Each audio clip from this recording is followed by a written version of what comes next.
Hello everyone, इस sir कुंज के इस चैनल में आप सबका स्वागत है। हमारी अर्थव्यवस्था क्लास 9th के अंतर्गत हम लोग बिहार के गांव की कहानी का अध्ययन करेंगे। यहाँ पे हम लोग क्या क्या जानने वाले हैं ये चीज़ें पहले ही हम लोग क्लियर कर लेते हैं।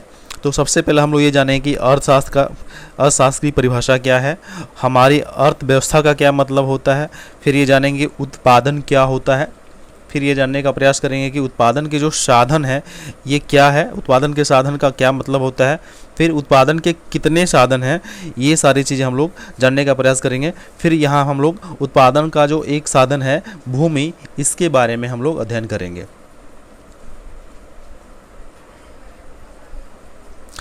देखिए, अगर हम सबसे पहले ये बात करें कि अर्थशास्त्र क्या है, अगर इसकी परिभाषा की बात करी जाए तो अर्थशास्त्र की परिभाषा ये है कि अर्थशास्त्र सामाजिक विज्ञान की वह शाखा है जिसके अंतर्गत वस्तुओं और सेवाओं के उत्पादन, वितरण, विनिमय और उपभोग का अध्ययन किया जाता है। मैं इसे फिर से बोल दे रहा हूँ, अर्थशास्त्र सामाजिक विज्ञान की वह शाखा है जिसके अंतर्गत वस्तुओं और सेवाओं के उत्पादन, वितरण, विनिमय और उपभोग का अध्ययन किया जाता है।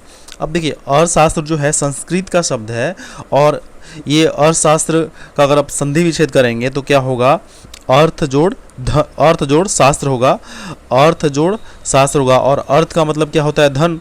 तो यहाँ पे इसका मतलब हो गया कि धन का अध्ययन ही क्या है, अर्थशास्त्र है। अब यहाँ ये तो परिभाषा हो गई। अगर हम इसको सामान्य अर्थों में ये समझने का प्रयास करें तो अर्थशास्त्र जो है मानव की आर्थिक गतिविधियों का क्या करता है, अध्ययन करता है। अर्थशास्त्र मानव की आर्थिक गतिविधियों का अध्ययन करता है। अब ये आर्थिक गतिविधियाँ क्या है, तो आर्थिक गतिविधि देखिए, अगर कोई किसान खेती का कार्य कर रहा है तो उसे या तो अन्न का उत्पादन होगा, अगर मजदूर के रूप में क्या कार्य कर रहा है तो क्या होगा, उससे उसे मजदूरी प्राप्त होगी। तो ये किसान खेती का कार्य कर रहा है तो ये क्या कर रहा है, आर्थिक क्रियाकलाप है। अगर कोई टीचर शिक्षण का कार्य कर रहे हैं तो वो क्या कर रहे हैं, आर्थिक क्रियाकलाप कर रहे हैं। अगर कोई वकील अपनी वकालत कर रहा है तो उसका मतलब क्या है कि वो आर्थिक गतिविधि कर रहा है। अगर कोई कंपनी में कोई मजदूर क्या कर रहा है, कोई प्रोडक्शन के कार्य में लगा है, किसी उत्पादन के कार्य में लगा है तो वो क्या मजदूर क्या कर रहा है, उत्पादन का कार्य कर रहा है। अगर कोई इंजीनियर अपनी ज्ञान से कोई इंजीनियरिंग का कार्य कर रहा है तो वो क्या है, आर्थिक गतिविधि है। तो आपको ये समझ में आ गई आर्थिक गतिविधि क्या है। तो हम यहाँ पे यही समझ रहे थे कि सामान्य अर्थों में अर्थशास्त्र मानव की आर्थिक गतिविधियों का क्या करता है, अध्ययन करता है। मानव द्वारा संपन्न वैसी सारी गतिविधियाँ जिसमें आर्थिक लाभ या हानि के तत्व क्या है, विद्यमान हो, तो ये सारी चीज़ें क्या होती हैं, आर्थिक गतिविधियाँ कही जाती हैं। आई होप आपको आर्थिक गतिविधि क्या है और अर्थशास्त्र का क्या मतलब है, अर्थशास्त्र का क्या मतलब ये समझ में आया होगा। अब इसमें और थोड़ा सा हम लोग जान लेते हैं अर्थव्यवस्था जो है। अब यहाँ पे आप देखेंगे कि यहाँ जो ये बातें हो रही है कि हमारी अर्थव्यवस्था, तो अर्थव्यवस्था की जब भी बात करी जाएगी तो इसका मतलब हुआ कि अर्थव्यवस्था अपने आप में स्वतंत्र शब्द नहीं है। जब भी हम इसकी बात करेंगे तो यहाँ ये किसी पर्टिकुलर क्षेत्र से जुड़ जाएगा। अब ये हो सकता है कि किसी गांव की अर्थव्यवस्था हो सकती है, किसी राज्य की अर्थव्यवस्था हो सकती है, या किसी देश की अर्थव्यवस्था हो सकती है। यानी अर्थव्यवस्था जो है अपने आप में स्वतंत्र नहीं है। जब भी अर्थव्यवस्था की बात करी जाती है तो यहाँ पे किसी पर्टिकुलर क्षेत्र का नाम जुड़ जाता है। अर्थव्यवस्था एक अधूरा शब्द है अगर इसके पूर्व किसी देश या किसी क्षेत्र विशेष का नाम न जोड़ा जाए। वास्तव में जब हम किसी देश को उसकी समस्त आर्थिक क्रियाओं के संदर्भ में परिभाषित करते हैं तो उसे ही क्या बोला जाता है, अर्थव्यवस्था कहा जाता है। आर्थिक क्रिया समझ गए, अर्थव्यवस्था समझ गए, हमारी अर्थव्यवस्था का क्या मतलब है आप ये समझ गए, अर्थशास्त्र क्या है ये समझ गए। अब देखते हैं इसमें हमें आगे क्या जानना है। देखिए, अब यहाँ पे आप देख रहे हैं शीर्षक है उत्पादन यानी प्रोडक्शन। तो प्रोडक्शन का क्या मतलब होता है। अब यहाँ पे देखिए, यहाँ आप देख पा रहे हैं कि अर्थशास्त्र में उत्पादन का अर्थ उपयोगिता का सृजन करना। अब ये इसमें शब्द आए हैं उपयोगिता और सृजन, तो इसको हम थोड़ा बहुत जानने का प्रयास करते हैं। तो देखिए, उपयोगिता का मतलब क्या होता है, अगर आप इसको समझें तो मान लीजिए आपको लिखने का कार्य करना है। आपकी आवश्यकता क्या है, कोई चीज़ लिखना चाह रहे हैं आप, तो लिखने के लिए आपको क्या चाहिए, कलम चाहिए। अब ये कलम जो है ना, ये क्या है, यही आपकी उपयोगिता को क्या करेगा, कंप्लीट करेगा, यही आपकी उपयोगिता को क्या करेगा, पूरा करेगा। अगर मान लो आपको ज्ञान प्राप्त करना है तो आप क्या करेंगे, आप किसी शिक्षक के पास जाएंगे या किसी पुस्तक से स्व अध्ययन करेंगे। तो ये पुस्तक जो है या ये जो शिक्षक है ये क्या करें, यही आपकी उपयोगिता का क्या कर रहे हैं, जो आपकी आवश्यकता है जो आपकी जो आवश्यकता है उसको पूरा कर रहे हैं। तो हम इसको समझने का प्रयास करें तो उपयोगिता का मतलब होता है किसी वस्तु या सेवा की वह शक्ति जो उस वस्तु के उपभोग द्वारा किसी व्यक्ति की आवश्यकता को पूरा करने की लागत क्षमता रखती हो। आप समझिए फिर से इसको, किसी वस्तु या सेवा की वह शक्ति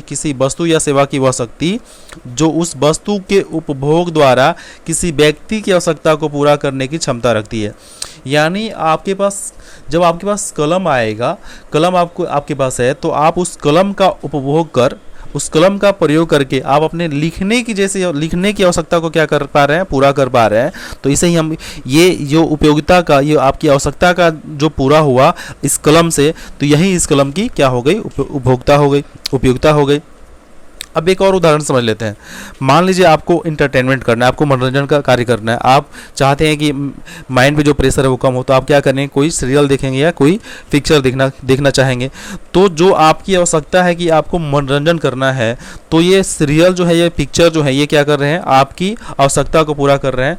तो ये जो वस्तुएँ हैं जिसको देख के जिसका उपभोग करके आपकी आवश्यकता पूरा हो रही है, तो यही क्या है, उपयोगिता है। तो आई होप आपको उपयोगिता क्या है ये समझ में आई होगी। अब यहाँ पे दूसरा शब्द है कि सृजन।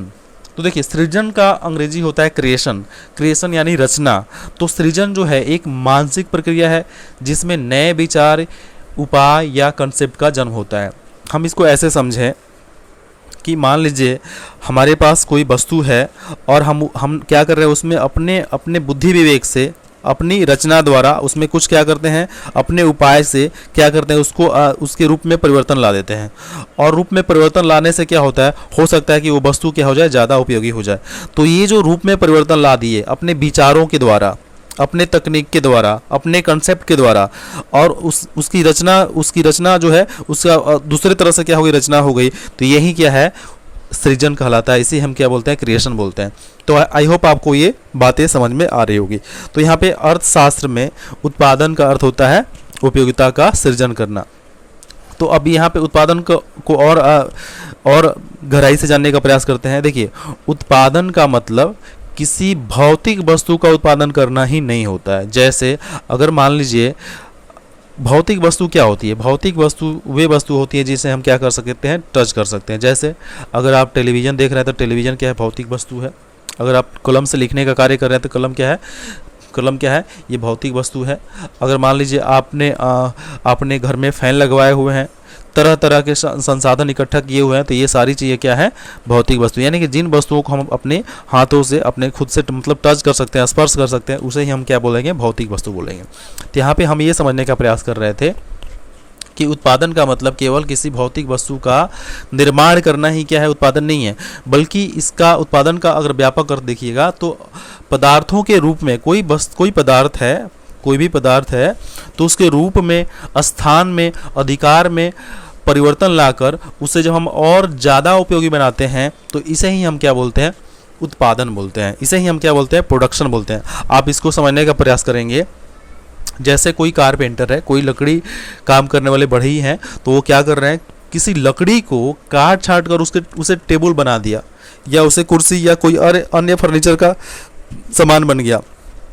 तो जो लकड़ी है उसका उपयोग तो है ही, लेकिन जो फर्नीचर बनेगा उसकी उपयोगिता, मतलब उसकी आवश्यकता, उसका उपभोग करने वाले जो लोग होंगे वो क्या होंगे, बढ़ जाएंगे। यानी फर्नीचर जो बनेगा उसका उपयोग क्या हो गया, बढ़ गया। तो यहाँ पे हमने क्या किया कि लकड़ी की जो उपयोगिता है पहले से ज़्यादा हमने बना दी, पहले से लकड़ी का उपयोग क्या हो गया, ज़्यादा हो गया। तो यही जो उपयोगिता का सृजन हुआ, उसका उपभोग पहले से अब ज़्यादा होगा, तो यही उपयोगिता का सृजन कहलाएगा।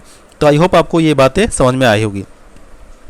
तो हम इन्हीं चीज़ों को हम क्या बोलते हैं, आर्थिक दृष्टि से क्या बोलते हैं, इसे उत्पादन बोलते हैं। अब देखिए, अगर मान लीजिए कि अगर उत्पादन का अर्थ किसी वस्तु या पदार्थ का नहीं बल्कि उपयोगिता का सृजन करना है।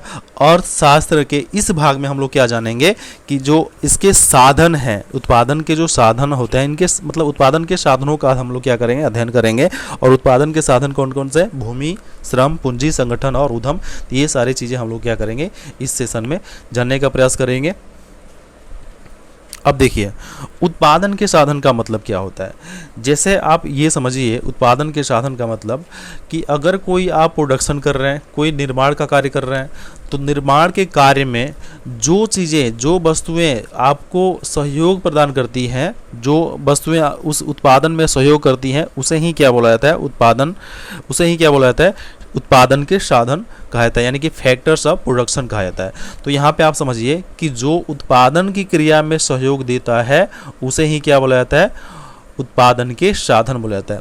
अब गौर करेंगे, अगर मान लीजिए आपको अन्न उपजाना है, कृषि से आपको अन्न उपजाना है खेती करके, तो उसके लिए कौन कौन सी चीज़ें चाहिए। तो उसके लिए आपको चाहिए भूमि चाहिए, आपको हल बैल चाहिए, बीज चाहिए, मजदूर चाहिए, सिंचाई चाहिए, यानी कि उसको पानी की आवश्यकता पड़ेगी, दवा वगैरह चाहिए, कीटनाशक वगैरह चाहिए, ये सारी चीज़ों की आवश्यकता पड़ेगी। तो ये सारी चीज़ें जब रहेंगी तो उत्पादन क्या होगा, संपन्न हो पाएगा। तो ये चीज़ें क्या है, उत्पादन में सहयोगी चीज़ें हैं, सहयोग करने वाली चीज़ें हैं। तो इसे ही हम क्या बोलेंगे, उत्पादन के साधन बोलेंगे। दूसरा, अगर मान लीजिए आपने फैक्ट्री कारखाना आपने लगाया और उससे क्या करना है, उत्पादन का कार्य करना है, तो कारखाने को स्थापित करने के लिए, कारखाना स्थापित करने के लिए आपको क्या क्या चीज़ें चाहिए। तो उसके लिए आपको भूमि चाहिए, मकान चाहिए, मशीन चाहिए, मजदूर चाहिए, पूंजी चाहिए, मतलब धन चाहिए, संगठनकर्ता चाहिए, बाजार चाहिए। जो आप उत्पादन करेंगे उसको उसका अगर बिक्री नहीं होगा तो फिर इसका मतलब क्या होता है, तो उसके लिए आपको बाजार चाहिए। तो ये सारी चीज़ें क्या होती हैं, उत्पादन में सहायक होती हैं। तो इन्हीं हम चीज़ों को, इन्हीं सहायक जो एलिमेंट्स है, सहायक जो तत्व है, इन्हें ही हम क्या बोलते हैं, उत्पादन के साधन बोलते हैं। तो आई होप आपको उत्पादन के साधन का क्या मतलब है, ये बातें आपको समझ में आ गई। अब यहाँ पे हम समझते हैं कि जो उत्पादन के साधन है कौन कौन से साधन है। तो उत्पादन के जो मुख्य साधन है वो क्या है, 5 है। एग्जाम में ये क्वेश्चन पूछा जाता है कि उत्पादन के कौन कौन से साधन है, उत्पादन के कितने साधन हैं। तो आपको ये चीज़ें आपको याद रहनी चाहिए। तो उत्पादन के जो पहला साधन है उसमें उसका नाम होगा भूमि, यानी कि लैंड। दूसरा साधन जो है लेबर, यानी कि श्रम। और तीसरा साधन है पूंजी या कैपिटल। और चौथा साधन के रूप में हम व्यवस्था या संगठन को, यानी कि ऑर्गेनाइजेशन को समझते हैं। और पांचवा जो साधन है वो क्या है, उद्यम या साहस, जिसे इंटरप्राइज कहते हैं। तो आपको ये बातें समझ में आ गई कि उत्पादन के कुल कितने साधन हैं, 5 साधन है, भूमि, श्रम, पूंजी, व्यवस्था या संगठन, उद्यम या साहस। तो ये क्या है, उत्पादन के साधन है। तो यहाँ हम लोग ये जानने का प्रयास करते हैं कि उत्पादन का जो पहला साधन है वो क्या है, भूमि। तो भूमि का मतलब क्या होता है, भूमि का मतलब अर्थशास्त्र के संबंध में क्या होता है, ये जानने का प्रयास करते हैं। देखिए, भूमि का मतलब जमीन के ऊपरी सतह से सामान्य अर्थों में लगाया जाता है। लेकिन जो अर्थशास्त्र में भूमि का मतलब प्रकृति द्वारा प्रदत्त सारे मुफ्त उपहारों से है। अब ये मुफ्त उपहार कौन कौन से हैं, तो आप देखिए यहाँ पे, आप देखिए आपको पास पहाड़ मुफ्त में मिला, जंगल, नदी, समुद्र, हवा, धूप, खनिज, ये सारी चीज़ जो है क्या है, मुफ्त उपहार है। तो ये सारी चीज़ें जो हैं ये भूमि के अंतर्गत रखी गई हैं। कहाँ, और शास्त्र में। अर्थात प्रकृति द्वारा मुफ्त में दी गई चीज़ों को भूमि कहा जाता है। प्रकृति के इन मुफ्त उपहारों से सर्वदा उत्पादन में सहायता मिलती है। भूमि उत्पादन का एक निष्क्रिय साधन है। निष्क्रिय साधन यानी कि पैसिव फैक्टर है और है, लेकिन फिर भी इसे उत्पादन का मौलिक साधन माना जाता है। जैसे देखिए, अगर मान लीजिए लेबर, मजदूर की बात करें जाए, तो मजदूर क्या है, इसके सक्रिय साधन है। तो यहाँ पे जो भूमि है वो क्या है, पैसिव फैक्टर यानी कि निष्क्रिय साधन है। आप इसको समझ पा रहे हैं। यहाँ पे एक प्रोफेसर मार्शल के अनुसार जो बातें कही गई है उसको हम लोग देख लेते हैं।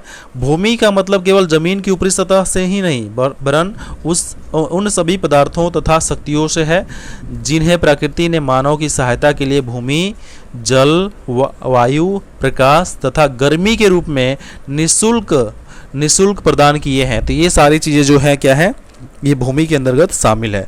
तो आप ये समझ पाए कि भूमि के अंतर्गत केवल ज़मीन का ऊपरी सतह नहीं, बल्कि उससे जुड़े जो चीज़ें हैं, जंगल, पहाड़, नदी, समुद्र, हवा, धूप, ये सारी चीज़ें जो हैं क्या है, भूमि के अंतर्गत रखी गई हैं। अब यहाँ देखिए, यहाँ पे एक बात कही गई है कि जो भौतिक साधनों के निर्माण में प्रकृति का अत्यधिक दोहन होता है। तो प्रकृति का अत्यधिक दोहन का इसका मतलब क्या हुआ, जैसे मान लीजिए हमें भवन बनाना है, मकान बनाना है। मकान बनाने के लिए आपको क्या चाहिए, लकड़ियों की आवश्यकता पड़ती है। अब लकड़ी चाहिए तो अत्यधिक मात्रा में चाहिए, अत्यधिक जैसे वर्तमान में देखिएगा तो हर तरह बिल्डिंग ही बन रहा है, तो यहाँ पे अत्यधिक मात्रा में लकड़ी की आवश्यकता होगी। तो ये लकड़ी कहाँ से आएंगे, जंगलों को काटने से आएंगे। तो हम क्या कर रहे हैं, मकान बनाने के लिए क्या कर रहे हैं, जंगलों को काट रहे हैं, तो जंगल लकड़ियों को काट रहे हैं। तो यहाँ पे यानी हम जो लकड़ी जो है वो क्या है, प्राकृतिक संसाधन है, और हम क्या कर रहे हैं, इस प्राकृतिक साधन जो है ये हम इसका क्या कर रहे हैं, ये जो इसका अपने भौतिक आवश्यकताओं की पूर्ति के लिए क्या कर रहे हैं, इसका दोहन कर रहे हैं, उसका उपभोग कर रहे हैं, अधिक से अधिक क्या कर रहे हैं, उपभोग कर रहे हैं। तो यही हो गया अत्यधिक दोहन कहना, यानी कि दोहन करना। तो आप ये समझ पाए कि जो भौतिक साधनों के निर्माण में प्रकृति का अत्यधिक दोहन होना का मतलब क्या होता है। तो ये चीज़ें हम लोग समझ पाए। तो इस सेशन में हम लोग अभी भूमि जो है इसके बारे में समझ पाए। तो इसके बाद वाले सेशन में हम लोग ये जानने का प्रयास करेंगे कि जो उत्पादन के अन्य साधन है, जैसे श्रम, पूंजी, व्यवस्था या संगठन, उद्यम या साहस, इसके संबंध में हम लोग क्या करेंगे, अध्ययन करेंगे। तो ये प्रयास कैसा लगा आप ज़रूर कमेंट बॉक्स में लिखेंगे। धन्यवाद।